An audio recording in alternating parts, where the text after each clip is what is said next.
આજે જુનાગઢ તાલુકાના આણંદપુર ગામે દિવ્યેશભાઈ બંધિયાની વાડીએ હું આજે ફિલ્ડ કરવા માટે આવ્યો છું અને દિવ્યેશભાઈ જે એના મગ બેસતા જતા હતા, પીળા પડતા હતા, નવું પાન નહોતું નીકળતું, વૈધ નહોતી કરતી ને કુકડ હતી, એની દવા અમારે આ ભાઈ કેવું નામ તારું ભાઈ? હેમાંગભાઈ ઠેસિયાની હારે મંગાવી હતી અને એને જબરજસ્ત રિઝલ્ટ મળેલું છે.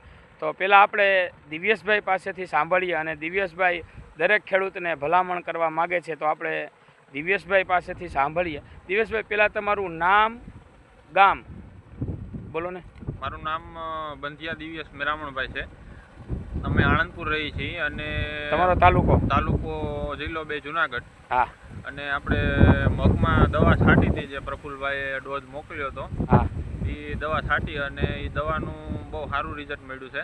બીજું દિવ્યેશભાઈ કે તમે દવા કેટલી તારીખે મંગાવી હતી? દવા 31 તારીખે મંગાવી હતી. 31 તારીખે દવા મંગાવી હતી અને દવાનો છંટકાવ 1 તારીખે કર્યો હતો, બરાબર? આજે 8 તારીખ છે એટલે દિવસ 8 થયા.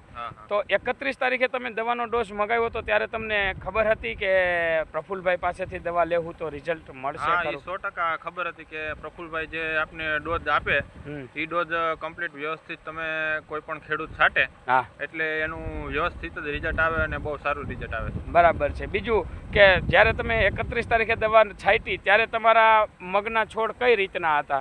31 તારીખે દવા છાંટી ત્યારે મગના છોડ બહુ નબળા હતા. બતાવો. આ રીતનો છોડ હતો એમ કહે છે ભાઈ. હા, હું હતું ઈયળ હતી, સ્ટીપ્સ હતી. હા. અને મચ્છી બહુ ઉડતી હતી રાતે. હા, અને નવું પાન નહોતું નીકળતું, આ રીતનું હતું, બરાબર ને? આ રીતનું થતું. અત્યારે કઈ રીતની પોઝિશન છે બતાવો. દવા છાંટી એના જ 8 દિવસ થયા છે અને મને તો 5મે 6 દિવસે ખબર પડી ગઈ હતી કે દવાનું રિઝલ્ટ બહુ સારું મળ્યું છે.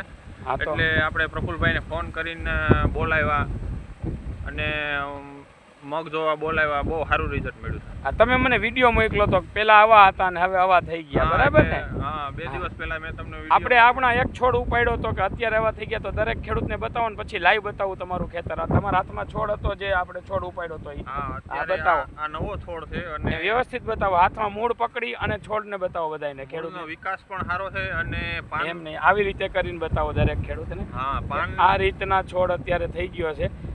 બહુ સારું એવું ખેતરની અંદર રિઝલ્ટ મળેલું છે. મગની અંદર કુકડ હતી, વૈધ નહોતી થતી.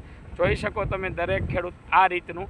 ભાઈ દિવ્યેશભાઈ, બરાબર છે ને? આમાં કઈ ખોટું નથી ને? નહીં, કઈ ખોટું નથી. હે? અને આપણે દવાનો ડોઝ જે માર્યો તો એની અંદર હતું વિકાસ ગોલ્ડ, પિસ્તોલ અને સ્ટાર 56. તો દરેક ખેડૂતને હું પણ ભલામણ કરું છું કે મગની અંદર જો કાંઈ બગાડ હોય તો અવશ્ય એકવાર અમારો સંપર્ક કરજો. અને બીજું કે જે દવા લેવા માટે આ દિવ્યેશભાઈ તો નહોતા આવ્યા, પણ આ હેમાંગભાઈ કરીને જે છે ઠેસિયા, એ આવ્યા હતા અને એ લઈ ગયા હતા. તો હેમાંગભાઈ અહીંયા બાજુમાં જ રહે છે, એવું કહે છે કે મારું ઘર બાજુમાં છે. પ્રફુલભાઈ, હું જોતો જ હોઉં છું દવાનો છંટકાવ. હું લઈ ગયા પછી 6 દિવસે હું જોતો હતો તો મગની અંદર ફેર પડી ગયો. તો આપણે હેમાંગભાઈ પાસેથી સાંભળીએ. આવો હેમાંગભાઈ, તમે દવા લઈ ગયા ત્યારે તમને ખબર હતી કે પ્રફુલભાઈની દવાનું રિઝલ્ટ મળશે? હા, અમને 100% વિશ્વાસ હતો કે પ્રફુલભાઈની દવાનું 100% રિઝલ્ટ મળશે, બરાબર ને? તો તમે દવા લઈ ગયા તો તમને ભરોસો ને વિશ્વાસ હતો ને કે રિઝલ્ટ મળશે? એમ ભરોસો ને વિશ્વાસ બંને હતો કે પ્રફુલભાઈ પાસેથી દવા. અને બીજી તમે અમારી ઈયળની જે દવા આવે છે એનું દરેક ખેડૂતને તમે ભલામણ કરતા હોય તો એ દવા વિશે દરેક ખેડૂતને કહો જે શું કહો છો? કઈ આપણી ઈયળની દવા છે? સ્ટાર 56 છે. એમાં ઈયળનું રિઝલ્ટ બહુ સારું મળે છે. દરેક ખેડૂતને તમે વાપરવાનું ભલામણ કરો છો ને? દરેક ખેડૂત, બરાબર ને? હવે આ દિવ્યેશભાઈ બંધિયા જે છે એ દરેક ખેડૂતને કંઈક ભલામણ કરવા માગે છે. તો દિવ્યેશભાઈ, તમે જે ખેડૂતની જે મગની અંદર બગાડ હોય, બરાબર, અને બગડતા હોય અને રિઝલ્ટ ના મળતું હોય તો તમે એને શું ભલામણ કરો છો? ખેડૂત તરીકે તમે ભલામણ કરો. ખેડૂત ભલામણ તો એ જ કે આપણે પહેલા નંબરમાં તો પ્રફુલભાઈની માર્ગદર્શન ઉપર હાલવાનું છે અને બીજા નંબરમાં તો એ કે આપણે દવાનો જે પાકમાં આપણે છંટકાવ કરીએ એ નોર્મલથી શરૂઆત કરીએ અને પછી હાઈ પાવર ઉપર જઈએ તો આપણે પાક સારો મળે અને બગાડ પણ ઓછો થાય અને રિઝલ્ટ પણ સારા મળે.